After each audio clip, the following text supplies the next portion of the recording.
Anda akan mendengarkan PPDC Podcast dalam 3, 2, 1.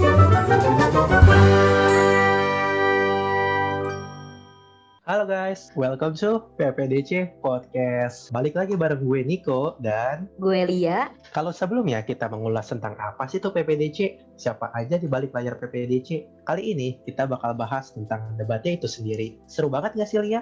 Yap, bener banget. Pastinya bakal seru dong, karena di podcast kali ini kita akan mendalami lebih jauh terkait apa itu debat, khususnya untuk bidang kefarmasian. Tak perlu panjang lebar, langsung saja kita sambut narasumber kita kali ini, yaitu Kak Perwira Jontua. Hai Kak Perwira. Hai, selamat malam. Oke Kak, kakak gimana nih Kak kabarnya? Wow, luar biasa banget nih. Sedikit kuperkenalkan tentang Kak Perwira. Beliau merupakan mahasiswa Fakultas Farmasi Universitas Pancasila angkatan 2017. Pengalaman dalam bidang debatnya keren-keren loh guys, yaitu sebagai koordinator PPDC 2018. Beliau juga semifinalis dan best speakers pada Farmasi Debat Competition Farmasi Expo Phoenix ke-8 UIN Syarif Hidayatullah Jakarta 2018. Juara 2 Lomba Debat Berbahasa Indonesia pada perayaan Dies Natalis ke-53 Universitas Pancasila 2019. Peraih pendanaan Program Kreativitas Mahasiswa bidang PKM RE Direktorat Jenderal Perguruan Tinggi Negeri 2021. Wah, keren banget ya. Ternyata Kak Perwira banyak banget nih prestasinya. Aku jadi termotivasi deh. Dan pastinya para pendengar juga bakal termotivasi dong. Oke Kak, aku mau tanya deh Kak. Dulu Kakak pertama kali tahu tentang debat itu dari mana Kak? Pertama kali aku tahu tentang debat itu pertama banget di PKKMB. Tentunya PKKMB tahun angkatan aku itu di 2017. Di awal itu ada perkenalan tentang apa sih debat yang sebenarnya gitu, dan perkenalan singkat mengenai kelompok-kelompok ataupun kegiatan mahasiswa yang ada di Fakultas Farmasi tentunya. Seperti itu. Oke Kak. Kenapa sih bisa jatuh cinta sama debat, khususnya dalam bidang kefarmasian? Pertanyaannya bagus banget ya tentunya. Apa sih yang menyebabkan saya cinta banget ya sama debat? Yang pertama yang buat saya cinta tentunya adalah dalam berdebat ini kita akan dibukakan ya. Tentunya ada ide-ide baru. Tentu sebelum berdebat kita akan belajar terlebih dahulu. Sehingga ya, ilmunya yang akan nanti dibahas dalam debat akan diketahui gitu. Tapi sebelumnya juga tentunya membuat saya tentunya pribadi cinta sama debat adalah gimana saya diberi dan memiliki kesempatan untuk mengaspirasikan apa yang ingin saya sampaikan tentunya dalam debat, dan juga mendapat tanggapan kembali dari teman debat kita sehingga kita menambah ilmu dan juga mengerti bagaimana kita dapat mengerti apa yang dirasakan dan apa yang dipikirkan oleh lawan debat kita, sehingga ditemukan dalam satu pertemuan. Nanti di dalam debat itu tentunya ada konklusi ya, ada kesimpulan dan juga penarikan kesimpulan. Nah di situ nanti kita akan paham nih, oh iya ternyata yang mereka rasakan seperti ini dan saya rasakan seperti ini, dan jalan keluarnya atas masalah ini apa, seperti itu tentunya.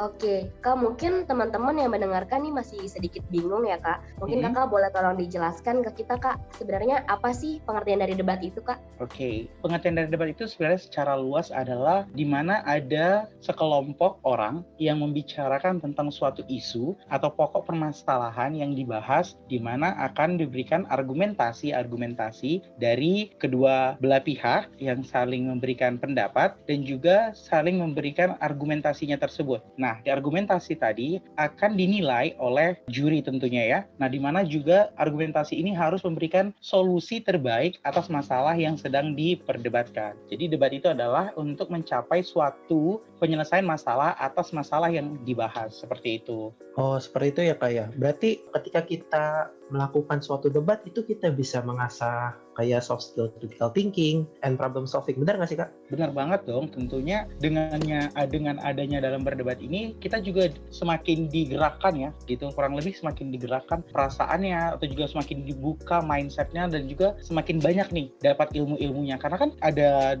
dua arah ya tadi, ada pembicaraan dari kita dan juga pembicaraan dari teman kita. Nah tentunya ini akan menjadi ide yang baru gitu ya untuk kita, dan menjadi pengalaman yang sangat berharga tentunya, seperti itu. Kalian para pendengar mau tahu nggak info lebih lanjut tentang soft skills tersebut? Check it out!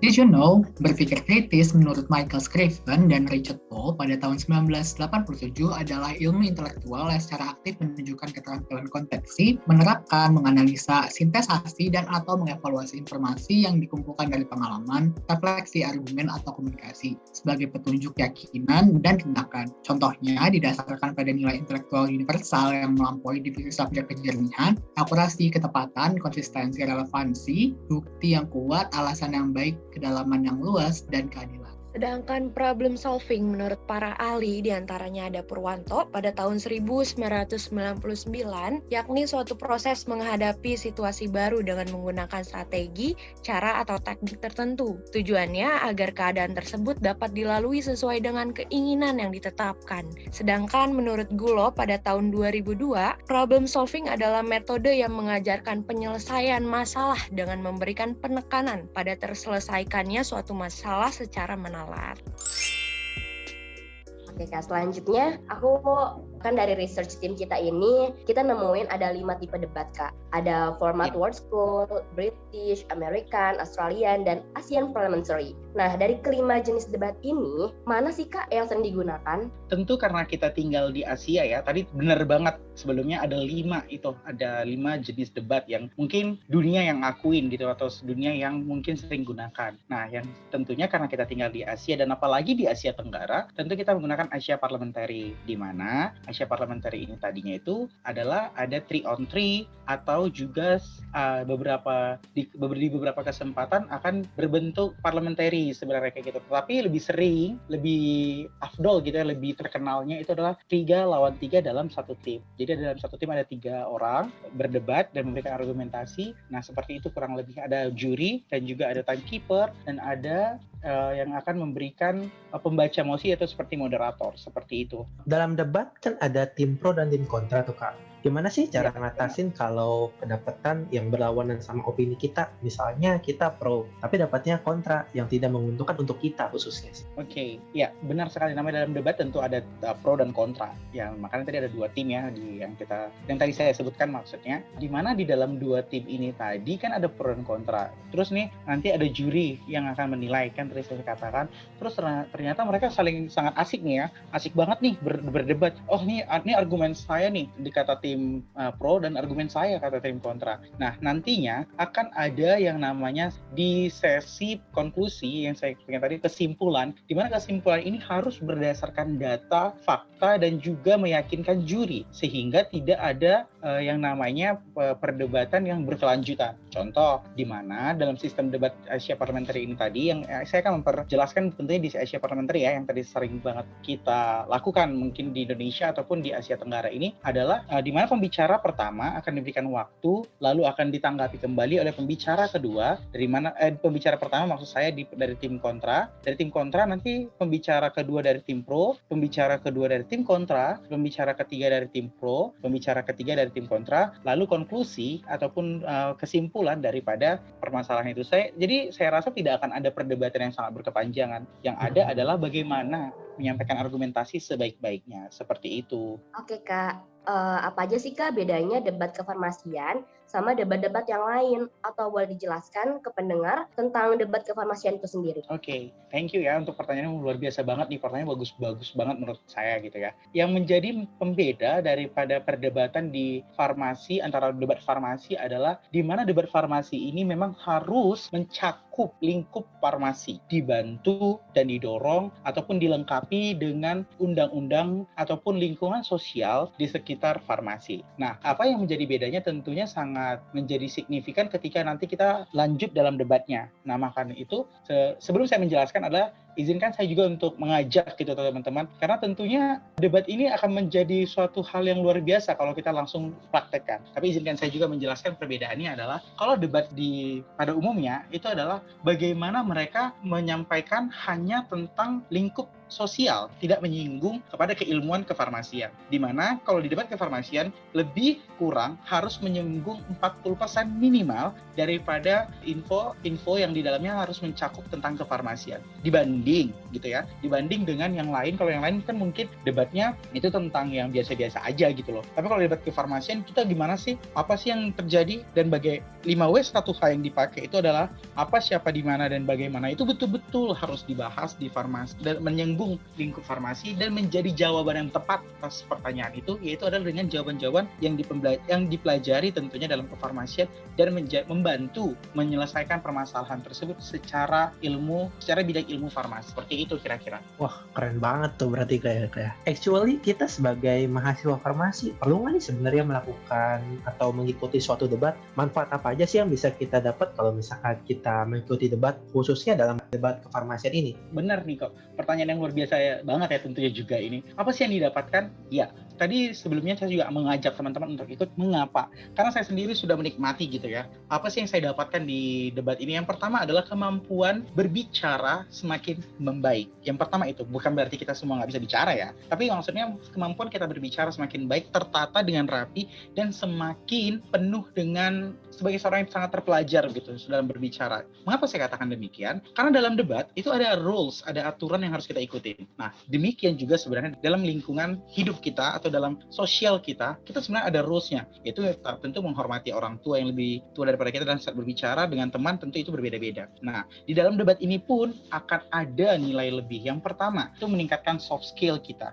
Mengapa demikian? Orang yang biasanya nih ya, orang yang sudah pernah mengikuti debat walaupun satu kali, mau itu pelatihan dan lain sebagainya, akan mampu berbicara di depan umum. Tentu dengan dia mengikuti berbagai UKM atau unit kegiatan mahasiswa yang lainnya, didorong dengan mengikuti debat ini, saya rasa pasti semakin bagus banget. Yang kedua adalah semakin percaya diri. Mengapa demikian? Karena orang yang mengikuti debat biasanya akan mencari fakta, bukan hoax gitu. Karena kan yang mengikuti debat ini harus tahu nih, sebelum berdebat dia harus tahu di dalam pemikiran yang baik, dalam pemikiran jernih, oh ini yang mau saya sampaikan nih. Saya harus cari nih datanya, faktanya, realnya gimana. Sehingga si pendengar akan menjadi paham akan apa yang saya sampaikan gitu loh. Jadi debat ini tuh banyak banget, sangat-sangat banyak keuntungannya untuk diikuti dan untuk kita turut serta di dalamnya. Yang seperti saya tadi ada, yang pertama ada kemampuan diri semakin meningkat, soft skill kita meningkatkan kemampuan kita dalam berbicara, dan tentunya adalah kemampuan kita mengerti keadaan teman kita. Mengapa demikian? Dalam debat ini kita kan nanti pastinya face to face ya kalau dalam debat, ataupun mungkin dalam era yang maju sekarang pasti menggunakan untuk melihat wajah gitu. Gestur wajah lawan kita tentu itu akan menjadi masukan yang baik gitu untuk kita lihat, oh ini orang mengerti nggak ya dengan saya gitu. Jadi sebenarnya sangat-sangat luar biasa banget gitu. Mulai kepercayaan diri kita meningkat, sosial kita juga semakin membaik, dan juga tentunya ini akan berdampak besar dalam kehidupan sosial yang kita lalui. Seperti itu. Jadi ketika kita mengikuti debat itu sebenarnya manfaatnya itu banyak banget ya. Mulai dari soft skill kita yang terasah, mungkin public speaking kita makin meningkat. Jelas. Mungkin jadi teman-teman jangan takut untuk mengikuti debat. Iya, benar dong. Kalau yang takut mengikuti debat kayaknya adalah sesuatu hal yang sangat merugi saya gitu. Oke Kak, berkaitan dengan rasa takut yang tadi, aku mau mengajukan pertanyaan yang terakhir nih Kak. Iya. Oke, mungkin ini akan menjadi pertanyaan yang menutup podcast kita kali ini ya Kak. Oke. Apa aja sih Kak sebenarnya yang harus dipersiapkan ketika ingin melakukan atau mengikuti debat? Mungkin bisa kasih tips dan trik kepada para pendengar yang sebenarnya tertarik mengikuti debat nih, akan tetapi mereka tuh masih merasa ragu atau takut. Ya, terima kasih, pertanyaan luar biasa sekaligus pertanyaan yang memang puncaknya menurut saya gitu. Yang pertama adalah pray. Why I say, mengapa saya katakan pray gitu ya? Pertama, berdoa dulu. Kalau kamu berdoa, kamu pasti akan mendapatkan ketenangan jiwa. Yang kedua adalah jangan takut untuk mencoba. Yang kedua tadi jangan takut untuk mencoba ya. Tentunya kenapa jangan takut untuk mencoba? Karena ketika kita mau mencoba, kita akan tahu rasanya. Nah, kalau kita tahu rasanya, pasti nih kalau itu baik, pasti kita ketagihan dong. Itu yang kedua. Yang ketiga adalah persiapkan dan ketahui materinya. Persiapkan nih, oh dari jauh-jauh hari, oh materinya yang ini nih akan kurang lebih akan dibahas, atau ini lagi tren nih, oh, saya harus siapin dari sini. Yang keempat adalah tentunya menyiapkan materi-materi ataupun mencari literatur terpercaya untuk apa sih tentang debat kita ini tadi. Ingat, debat adalah menyampaikan suatu kebenaran dan bukan hoax. Itu ya yang pastinya. Lalu yang kelima adalah bekerja sama dengan tim. Tadi kan kita sebenarnya debat ini bukan hanya harus 3 gitu ya. Tapi kalau kita mampu bekerja sama dengan sesama, tentu ini meningkatkan ya pengetahuan kita, meningkatkan kemampuan kita berbicara, dan sembari berlatih tentunya Dan selanjutnya adalah mengajak teman-teman kita di sekeliling kita untuk tolong dong perhatiin saya benar nggak sih seperti ini, atau paling gampang itu adalah mungkin di depan kaca ya. Sudah sangat kuno gitu, biasanya orang di depan kaca, mungkin mereka yang itu nggak ada teman kayaknya, tapi yakin deh kalau mengikuti debat tidak mungkin tidak punya banyak teman, karena kalian pasti dituntut untuk ataupun diajak gitu, lebih tertarik untuk berbicara ke orang banyak. Oh, gue tahu satu fakta nih gitu loh, ini fakta yang terbaru gitu tentang masalah ini, atau misalnya nih kan yang tentang corona nih, nanti gimana sih corona gitu kan, nanti pasti mereka bahas. Nah, kita bahas, kita cari fakta bukan hoax gitu loh. Jadi kita juga membuka mindset orang di sekitar kita. Nah, itu adalah langkah-langkah yang saya rasa perlu dipersiapkan sebelum berdebat. Dan juga yakinkan diri, yang pertama sekali juga adalah yakinkan diri bahwasanya dalam berdebat ini bukan hanya barbar gitu ya. Semaunya gue. Oh, tidak. Dalam berdebat adalah kita sebagai seorang yang berintelijen gitu ya, mempunyai kemampuan ya tentunya dengan mencari dan menggali fakta dan menjadi pembicara dan juga penyampai informasi yang baik kepada sesama, kayak gitu. Berarti kuncinya itu harus percaya diri lah pokoknya ya. Iya, tentu dong Niko. Percaya diri, terus diskusi dengan teman-teman, dan riset-riset ya yang info-info terkait mosi debat berarti ya kayak. Iya, tepat sekali. Sehingga kan nanti apa yang kita sampaikan itu real kan gitu, tidak cuma hanya ini nih yang gue tahu berdasarkan katanya, bukan katanya ya. Tentunya harusnya faktanya gitu loh. Gitu sih. Oke, keren banget. Tak terasa nih kita udah mau selesai. Kita ucapkan terima kasih kepada Kak Perwira yang mau menjelaskan dan berbagi ilmunya nih untuk kita semua. Sekian dulu ya dari kita. Cek juga sosial media kita agar tidak ketinggalan info-info menarik lainnya. Sampai jumpa di lain waktu. Bye-bye.